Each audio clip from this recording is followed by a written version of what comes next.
ভালো হয়। আমি একটু ঘুরে ঘুরে বলছি, হ্যাঁ, যেন swivel base, so everyone can see me. So আমি এরকমই গল্প আমি পরিবেশন করছি আমার অডিও স্টোরি চ্যানেলে, যার নাম গপ্প মিলে।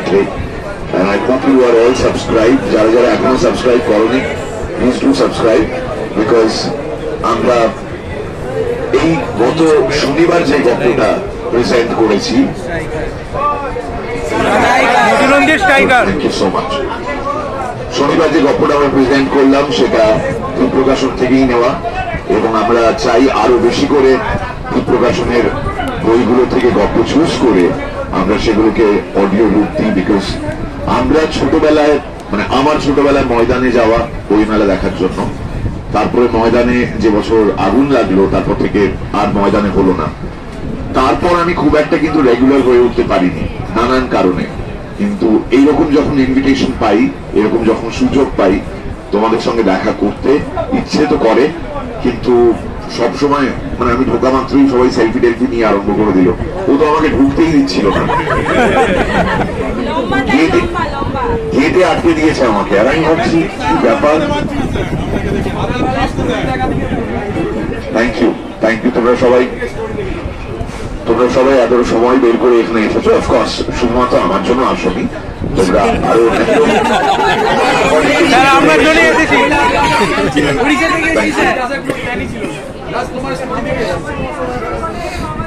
সো আমি নিজেও জানতে চাই তোমাদের কেমন লাগছে গল্প নিয়ে। এনি পার্টিকুলার রিকোয়েস্ট, মানে কোনো গল্প যেটা তোমরা চাও? সাইড থেকে একটা তারা তান্ত্রিক চলে এলো, আর গল্প নেই। তারা তান্ত্রিকে সব শেষ করে দিয়েছি। এবার নিজে বানিয়ে বানিয়ে লিখতে হবে, তাহলে বানিয়ে বানিয়ে লিখতে হবে এবং সেগুলোকে। এখানে আমি মিরাক্কেল করতে আসিনি, আমি এখানে বই প্রেমীদের মাঝে আমার ছোট্ট এক্সপিরিয়েন্স শেয়ার করতে এসেছি, যেটা আরো একটু ডিটেইলে আমি আজকে 6:45 থেকে SBI অডিটোরিয়ামেও থাকবো, এবং সেখানে আশা করি তোমরাও থাকবে। সেখানে কমপ্লিট করতে পারতাম, কিন্তু হয়নি সেটা। এবার যেটা হয়নি সেটা অন্তত এই নেক্সট 1-1.5 মাসের মধ্যে হোক, সেটা আমরা চাইবো। And this is my request, like you request me for a selfie, I am requesting you, তোমরা আরো বেশি করে গল্প মিলে থেকে সাবস্ক্রাইব করো। এবার তুমি হয়তো হাত তুলে বলবে যে আমি তো সাবস্ক্রাইব করে দিয়েছি, আমি তো স্ট্রাইকার শুনলাম, বন্ধুদেরকেও পাঠালাম। ফাইন, ওই বন্ধুদেরকে নমিনেট করা, বন্ধুদেরকেও ইনভলভ করা, তাদের সঙ্গে গল্প শেয়ার করা, এটা যদি আমার হয়ে তোমরা করে দিতে পারো, you are my agents, I be very very very very grateful. তোমরা যদি এইটুকু আমার জন্য করে দিতে পারো, ঠেকের জন্য করে দিতে পারো, বিকজ আমি চেষ্টা করছি নিজের মতন করে আবার নতুন করে একটা অন্য রূপে নিজেকে তোমাদের সামনে প্রেজেন্ট করতে।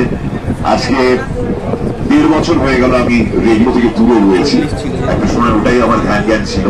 বাট আফটার তোমরা যখন আমাকে সানডে সাসপেন্সে শুনতে, তখন শুধুমাত্র একটা ঘরানার গল্প শুনতে তোমরা, মানে সাসপেন্স ঘেরা, যেগুলো মার্ডার মিস্ট্রিজ হতো, রহস্য রোমাঞ্চ। কিন্তু তার বাইরেও যে আরো অনেক গল্প রয়েছে, যেমন স্ট্রাইকার, মতি নন্দীর এই গল্প। আচ্ছা তোমরা, আমি খুব ইন্টারেস্টেড জানতে, যেহেতু স্ট্রাইকার রিসেন্ট গল্প আমাদের এই রিলিজ হলো, তোমাদের মধ্যে কারা কারা স্ট্রাইকার আগে পড়েছিলে? ওকে, আমি প্রথমে ওখানে একটা হাত দেখলাম, প্লিজ একটু এগিয়ে এসো। কাম,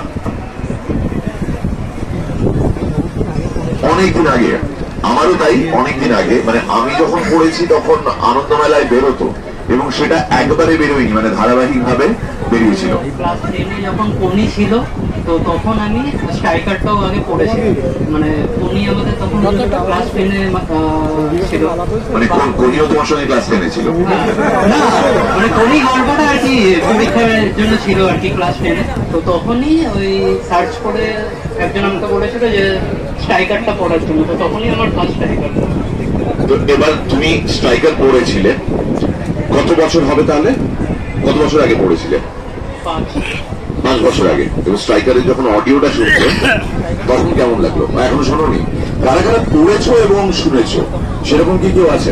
please come, because I want to know about your experience. যে তুমি গল্প পড়লে এবং তারপর এখন শুনলে, 13 বছর আগে পড়েছিলাম, আমি যখন গ্রামে থাকতাম লাইব্রেরি থেকে। এখন আমি উড়িষ্যাতে থাকছি। প্রথম ফার্স্ট এক্সচেঞ্জ বিজনেস হয়েছে, কারণ একটু সামনেটা এগিয়েছো না? কোন একটা বই, সেই বই বা সেই গল্পের উপর সিনেমাটা তৈরি হয়েছে। আমি যখন হলে গিয়ে সিনেমাটা দেখলাম তখন মনে হলো যে বইটা বেটার ছিল, সিনেমাটা অতটা ভালো হলো না, বা ভাইসি ভার্সা, দুটোই হতে পারে। যে গল্পটা পড়েছিলাম এতটা তো অ্যাকশন ছিল না, আমি এতটা ভিজুয়ালাইজ করতে পারিনি, কিন্তু যখন সেটা সিনেমা হলো তখন আমার দারুণ লাগলো। সো আমি তোমাকে ফ্র্যাঙ্কলি বলছি, মানে you can be very very frank and honest with me, তুমি যেভাবে গল্পটা পড়েছিলে সেরকম ধারে কাছে গিয়ে আমরা যেতে পারলাম? তার থেকে অনেক বেশি, কারণ ওই যে সাউন্ড এফেক্টটা সেটা আমাকে চোখ বন্ধ করে ওই জায়গায় নিয়ে গেছিল আর কি। আমি খেলার মাঠেই ছিলাম, মানে আমার লাস্টে যখন শুনছি লাস্ট আধা ঘন্টা, ওই সময়টা মনে হচ্ছে মাঠের মধ্যেই আছি। ওইটা ওই ফিলিংটা আলাদা রকম। আমি ক্লাইম্যাক্সের দিকে যখন এগিয়ে যাচ্ছি, ওকে স্ট্রাইকের প্রশ্ন, আমি আরো একটা দীপ প্রকাশনকে ধন্যবাদ জানাবো, কারণ দীপের কাছ থেকে আমরা যে সমস্ত গল্প আরো নিয়ে করবো, মানে সবকিছু এখানে রিভিল করবো না, তাহলে সারপ্রাইজটা চলে যাবে।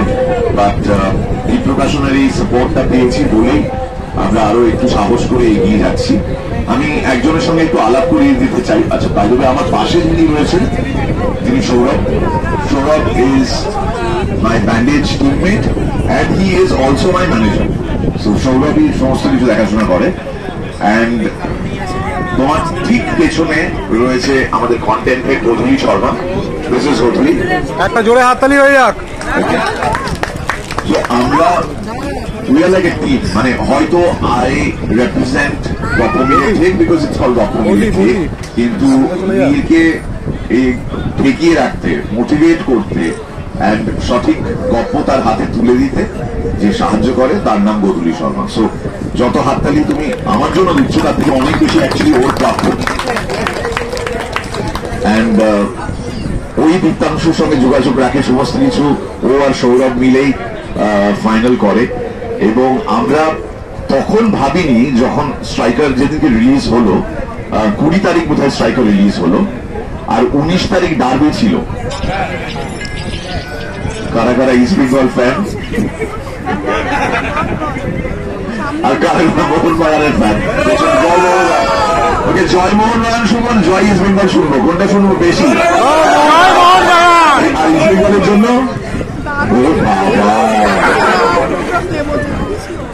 কেমন আছেন? পেছন দাঁড়িয়ে তো আমি বুঝতে পারছি না, ওটা অসুবিধি ছায়া আমার পেছনে। আপনি গল্প শুনতে ভালোবাসেন? দারুণ, আমি তো প্রতি মানে একদম রেগুলার, মানে আপনার তো সমস্ত গল্প আমি শুনি, আর আমার ছেলে তো ফ্যান আপনার। আরেকটা জিনিস যেটা আমি জানি না তোমরা ভিডিওটা দেখেছো কিনা, আমরা একটা 40 সেকেন্ডের ভিডিও রিলিজ করেছি যার নাম হচ্ছে ঘরে ঘরে গল্পমিল। সো এটা তোমাকেও বলে রাখি যে this is the next step. আমরা এবারে এগোচ্ছি, আর উই আর টেকিং গল্পমিলের ঠিক ডাইরেক্টলি টু ইয়োর হোমস। মানে এবার তোমাদের বাড়ি গিয়ে গল্পমিল গল্প শোনাবে।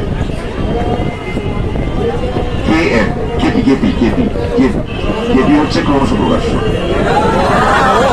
So we will tell you that obviously তার জন্য একটা প্রি সিলেকশন হবে, এবং সেই সিলেকশনটা আমরা করব, এবং এমন কিছু বাড়িতে যাব যেখানকার বাচ্চারা সারাক্ষণ মোবাইল নিয়ে ব্যস্ত থাকে না।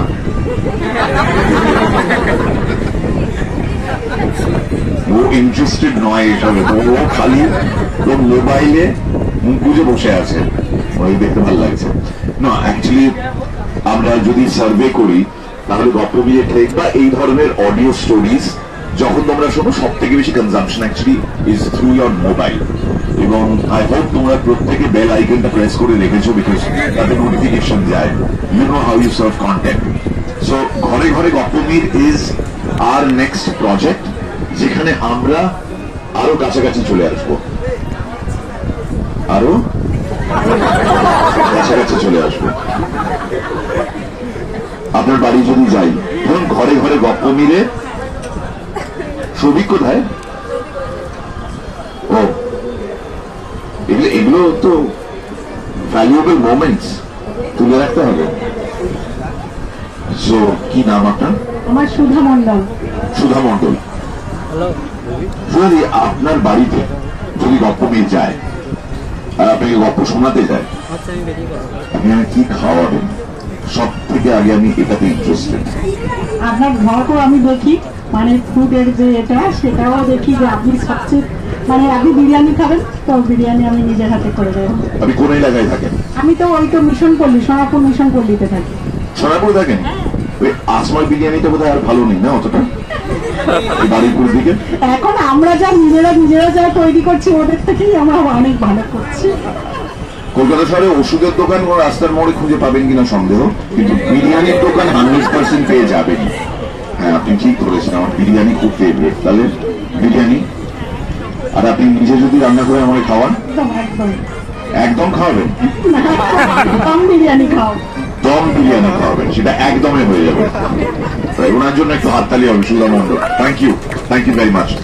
সো অবভিয়াসলি সবার একটা প্রশ্ন থাকবে যে আমরা ঘরে ঘরে গপ্প মিল কিভাবে ঘরে ঘরে নিয়ে যাব।